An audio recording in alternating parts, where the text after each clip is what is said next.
আজ হয়তো সকলের কাছে একটা হতাশার দিন, সেটা হওয়াটাও খুব স্বাভাবিক।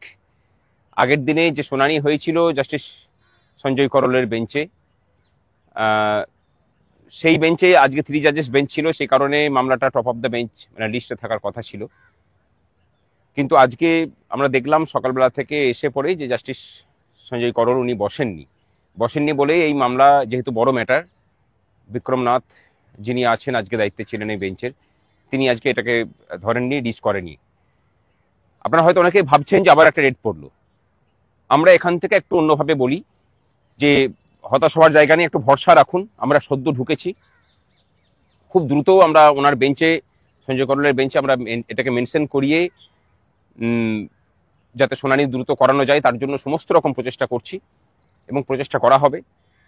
আমাদের যে আইনজীবীদের প্যানেল আজকেও ছিলেন, হরিশ সালভেজি ছিলেন, গুরুকৃষ্ণ কুমার ছিলেন, নচিকেতা যোশীজি ছিলেন, এবং তার সাথে সিদ্ধার্থ ব্যানার্জি, বিক্রম ব্যানার্জি, সুদীপ্ত দাশগুপ্ত সহ আরও এক ঝাঁক আইনজীবী ছিলেন।